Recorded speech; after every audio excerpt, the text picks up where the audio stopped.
Nakarating ka na ba sa punto na malapit ng makamit ang isang mahalagang bagay, isang milestone sa karera, isang mas malusog na pamumuhay, o isang makahulugang relasyon para lang mapanood ang sarili mong hindi maipaliwanag na sinisira ang sariling pag-unlad?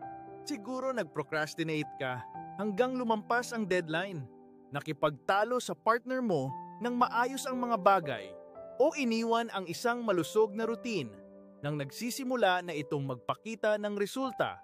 Alam ko, naranasan ko na rin ito. Ilang taon na ang nakalipas.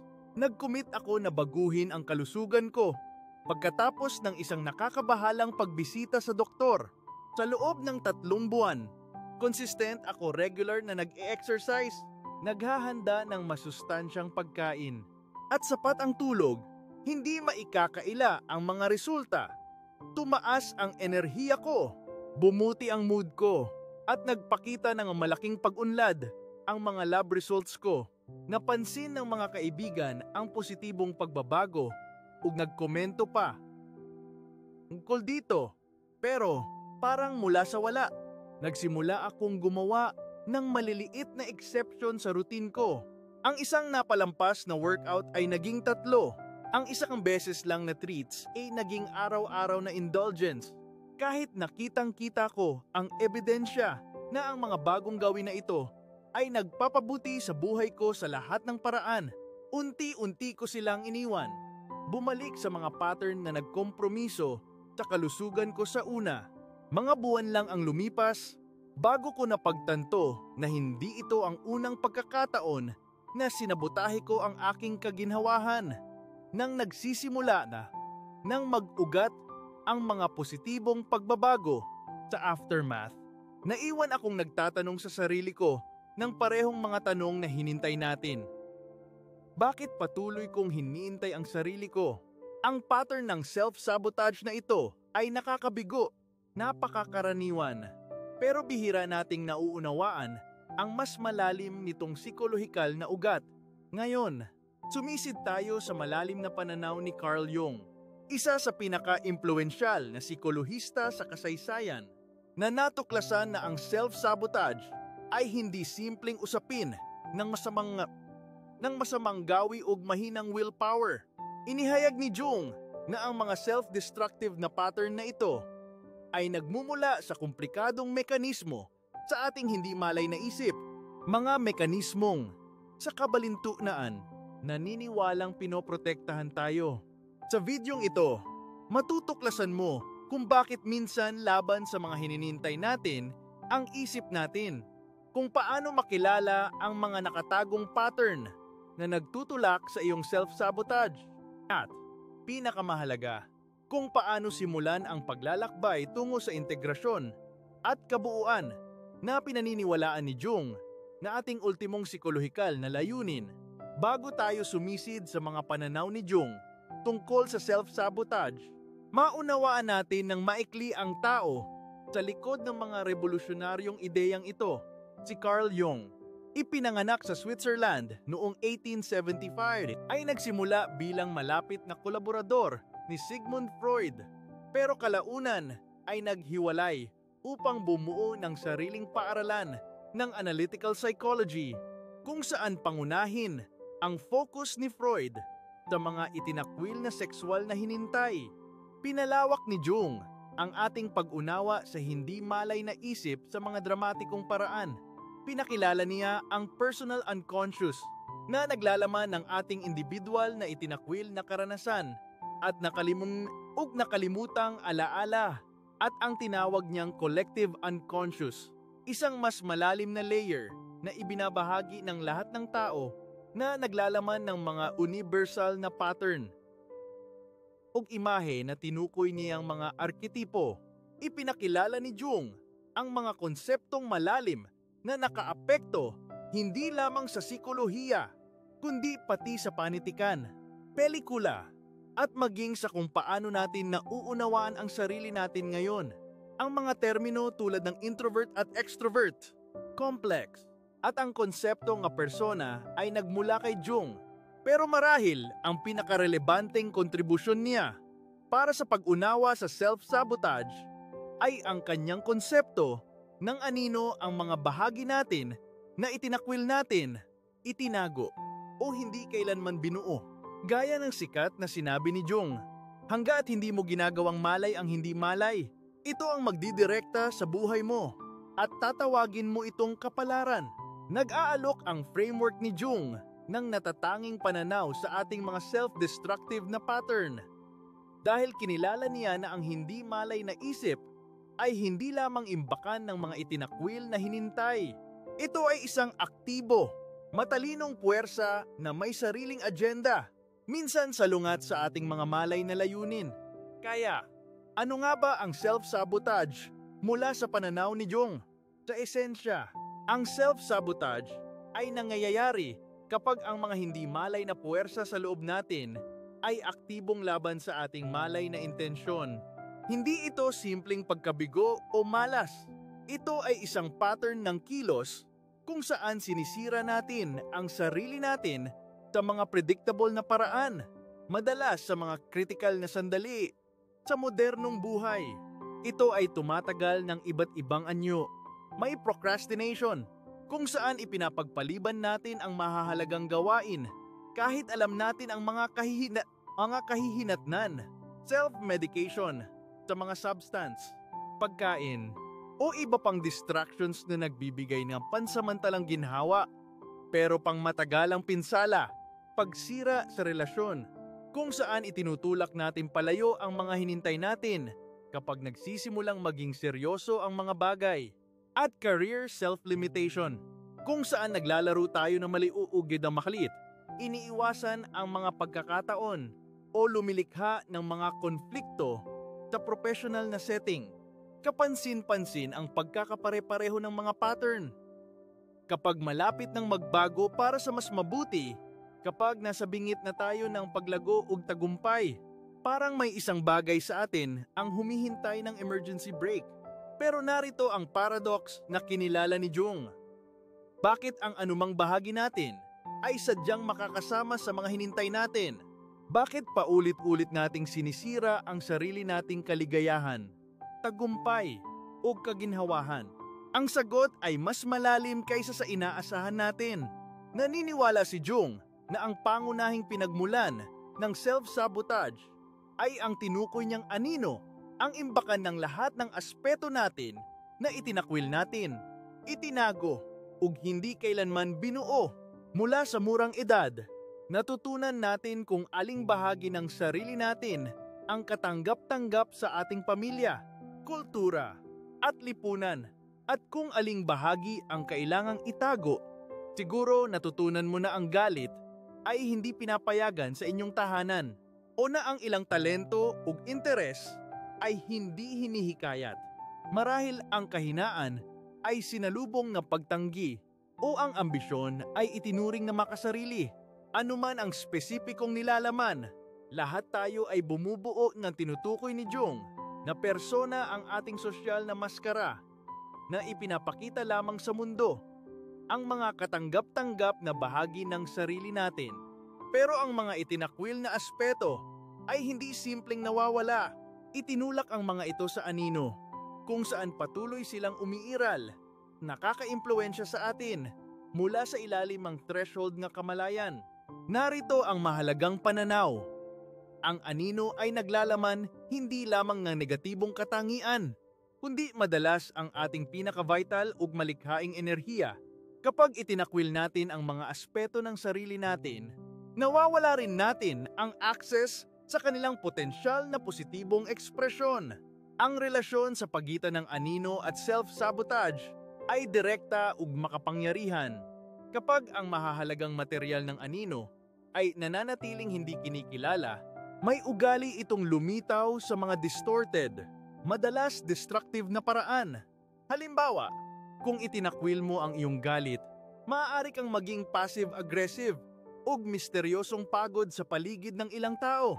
Kung itinago mo ang iyong ambisyon, maaari kang hindi sinasadyang magsira ng tagumpay ng iba habang hindi hininintay ang sarili mo. Kung itinanggi mo ang iyong pangangailangan para sa koneksyon, maaari kang lumikha ng drama sa mga relasyon kapag posible ang tunay na intimacy Sa pang-araw-araw na buhay, ipinapakita rin natin ang ating materyal ng anino sa iba na nakikita sa kanila ang mismong mga katangian na itinakwil natin sa sarili natin. Ang taong pinaka-nakakagalit sa iyo ay madalas na dala ang projection ng iyong anino, gaya ng sikat na sinabi ni Jung. Lahat ang nakakainis sa atin tungkol sa iba ay maaaring magdala sa atin ng pag-unawa sa sarili natin. Malapit na kaugnay ng anino ay ang tinutukoy ng mga modernong Jungian na wounded inner child, ang mga bahagi natin na dala ang hindi nare-resolbong sakit mula sa maagang karanasan. Kinilala ni Jung na ang mga sugat sa pagkabata ay lumilikha ng tinutukoy niyang mga complex, emosyonal na sinisingil na mga kumpol ng mga isip o damdamin na maaaring matrigger sa kasalukuyang sitwasyon. Ang mga complex na ito ay madalas bumubuo sa puso ng ating mga self-sabotaging pattern.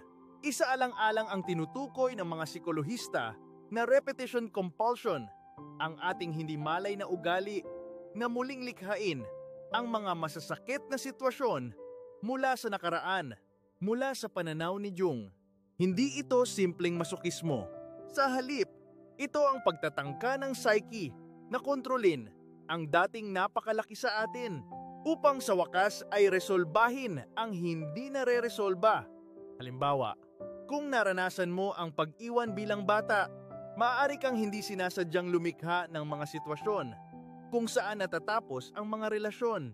Hindi dahil gusto mong mag-isa, kundi dahil sinusubukan ng psyche mo na resolbahin ang orihinal na sugat sa pamamagitan ng pagkakaroon ng kontrol sa karanasan ng pag-iwan.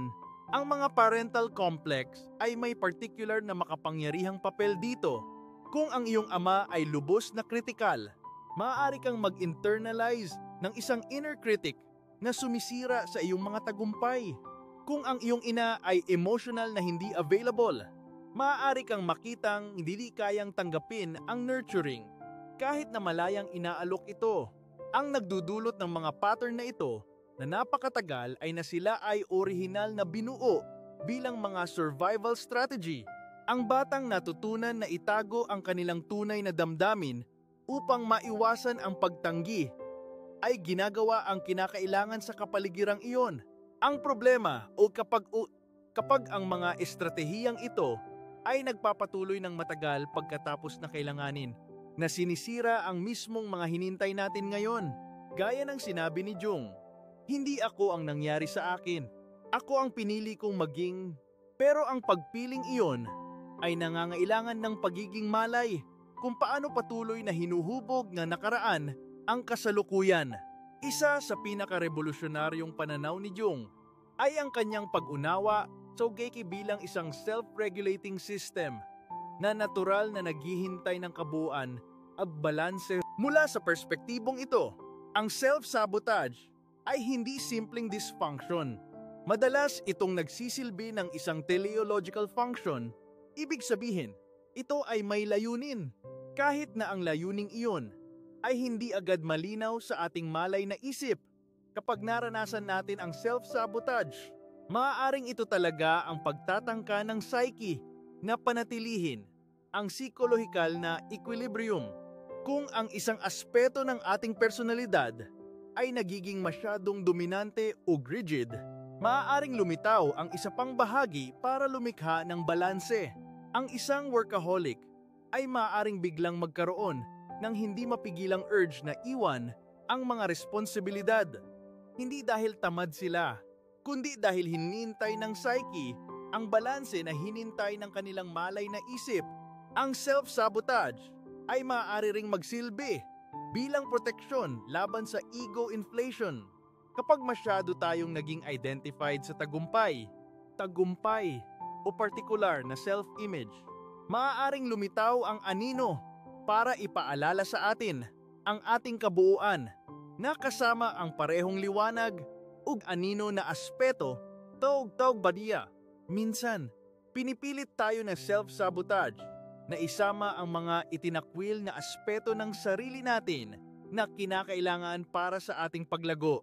Ang taong bumuo ng kanilang pagkakakilanlan sa paligid ng pagiging kailangan ng iba ay maaaring magsira ng kanilang helping role na lumilikha ng espasyo para tuklasin kung sino sila higit pa sa kanilang caretaking function. Tinawag ito ni Jung na enantiodromia, ang ugali ng mga bagay na maging kabaligtaran nila, lalo na kapag dinadala sa extreme. Itulak ng masyadong malayo sa isang direksyon at lilikha ang psyche ng isang compensatory movement sa kabilang direksyon.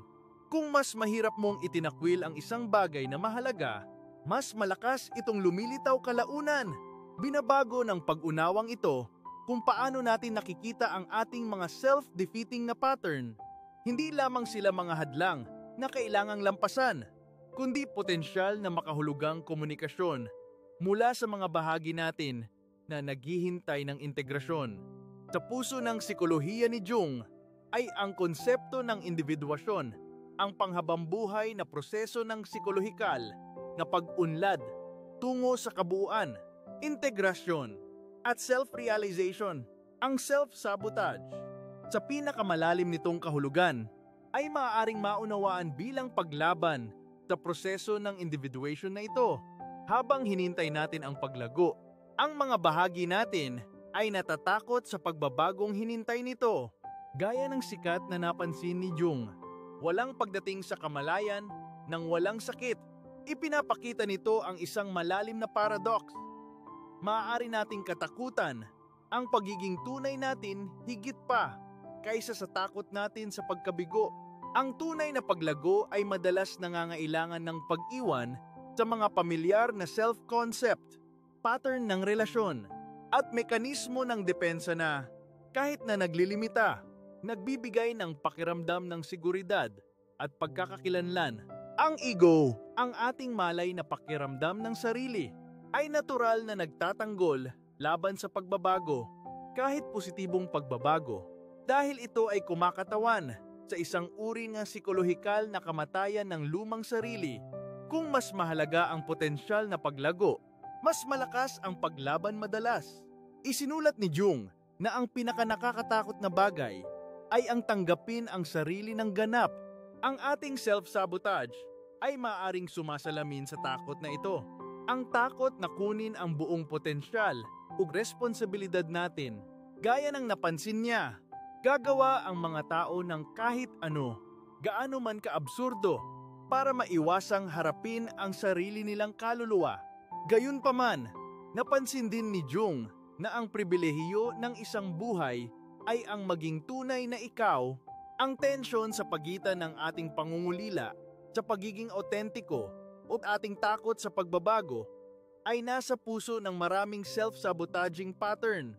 Ang pagkilala sa iyong spesipikong mga anyo ng self-sabotage ay ang mahalagang unang hakbang tungo sa pagbabago. Naniniwala si Jung na ang mga panaginip ay nagbibigay ng espesyal na bintana sa nilalaman ng anino. Bigyang pansin ang mga paulit-ulit na tema ng panaginip, particular na ang mga nagtatampok ng mga paghabol, pagkawala ng isang mahalagang bagay o pagiging hindi handa. Madalas na sinasalamin nito ang mga hindi malay na konflikto sa paligid ng iyong mga layunin. Ang isa pang teknik ni Jung ay ang active imagination, isang anyo ng direksyonadong daydreaming, kung saan ka nakikipag-usap sa iba't ibang aspeto ng sarili mo. Subukang isipin ang iyong self-sabotaging na kilos bilang isang karakter o entidad na may sariling boses o perspektibo.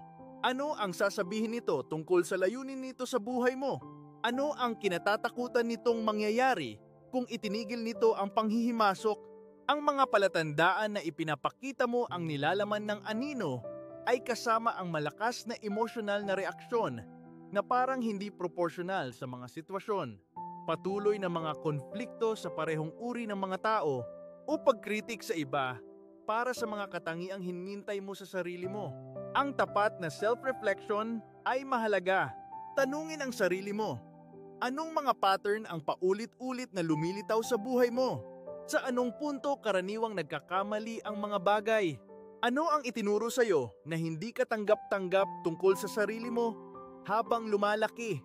Anong mga aspeto ng iba ang nagdudulot ng malakas na reaksyon sa iyo. Isaalang-alang ang mga journal prompt na ito para sa shadow work. Kailan ako nakaramdam ng pinakamalaking kahihiyan sa sarili ko?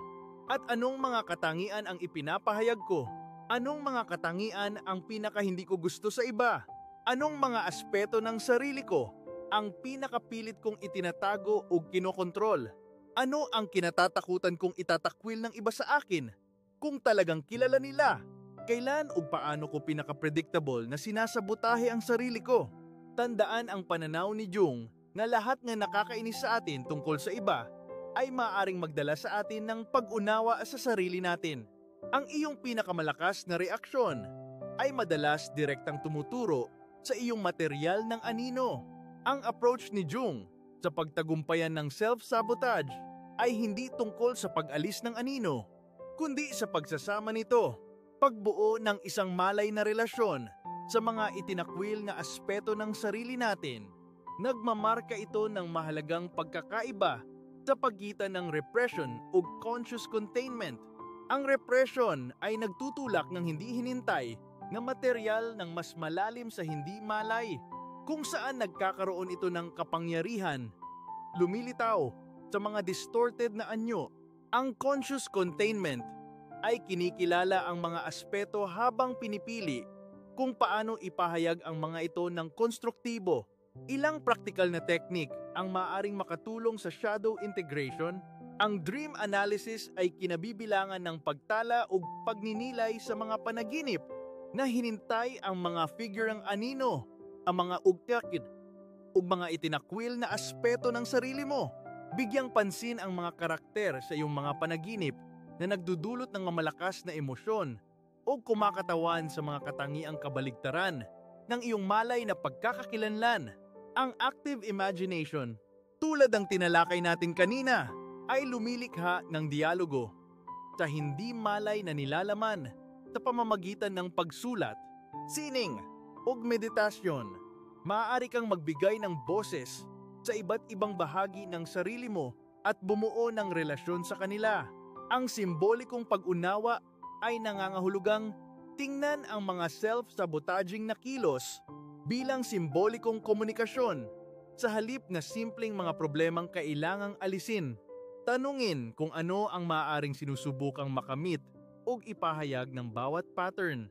Ang malikhaing ekspresyon ay nag-aalok ng mga pathway para isama ang material ng anino sa pamamagitan ng sining, pagsulat, paggalaw, o iba pang anyo na nagpapahintulot sa hindi malay na nilalaman na lumitaw sa mga konstruktibong paraan. Binigyang diin ni Jung ang pagbuo ng isang patuloy na relasyon sa hindi malay. Sa halip na subukang lutasin ito ng minsanan, ang relasyong ito ay nagiging isang dialogo sa pagitan ng malay o hindi malay, ego at anino na nagpapatuloy sa buong buhay. Ang integration ay naiiba sa pag-aayos o pag-alis ng mga aspeto ng anino. Sa halip na tanggihan ang mga bahaging ito, natututo tayong maunawaan ang kanilang orihinal na protektibong layunin, habang hinintay ang mas konstruktibong mga ekspresyon para sa kanilang enerhiya. Ang mga agresibong impulses na dating hinintay mo ay maaaring maging malusog na assertiveness. Ang kabangisan na itinago mo ay maaaring maging malikhaing gawa. Ang kahinaan na protektado mo ay maaaring maging autentikong koneksyon. Ang mga pananaw ni Jung ay nakaapekto sa maraming kontemporaryong approach sa psikolohiya ug personal na pag-unlad. Ang Internal Family Systems Therapy na binuo ni Richard Schwartz ay sumasalamin sa pag-unawa ni Jung sa psyche bilang naglalaman ng maraming bahagi ug subpersonalidad na nangangailangan ng integrasyon sa halip na eliminasyon. Tinutulungan ng approach na ito ang mga tao na bumuo ng mga relasyon sa kanilang protektibong bahagi, katulad ng kung paano hinikayat ni Jung ang pakikipag-ugnayan sa anino. Ang parts work sa iba't ibang therapeutic modality ay katulad na sumasalamin sa pag-unawa ni Jung na ang psikolohikal na paghilom ay nagmumula sa relasyon sa halip na pagtanggi ng iba't ibang aspeto ng sarili natin. Ang modernong shadow work ay pinalawak ang mga approach ni Jung na may mga spesipikong gawa para sa pagkilala ug pagsasama ng mga itinakwil nga aspeto ng sarili. Ang mga practitioner tulad ni Robert Johnson ug Debbie Ford ay bumuo ng mga accessible na pamamaraan para sa pagtatrabaho sa material ng anino sa pang-araw-araw na buhay. Kahit na binuo ni Jung ang kanyang mga teorya, pangunahin sa pamamagitan ng klinikal na obserbasyon at cross-cultural na pag-aaral ng mga simbolo, nagbigay ang modernong neuroscience ng hindi inaasahang suporta para sa ilan sa kanyang mga pananaw. Ang pananaliksik sa implicit bias, adaptive unconscious, at maging neuroplasticity ay nagtutugma sa pag-unawa ni Jung sa mga proseso ng hindi malay at ang potensyal para sa integrasyon. Ang mga case study ay sagana ng mga individual na matagumpay na naisama ang material ng anino at nabago ang mga self-sabotaging patterns. Madalas na sinusunod ng mga ito ang isang katulad na arc, paunang kamalayan ng pattern, pagkilala sa mga pinagmulan nito, maawain na pag-unawa sa protektibong layunin nito, at unti-unting pagbuo ng mga bagong paraan ng pagtugon sa mga pangunahing pangangailangan.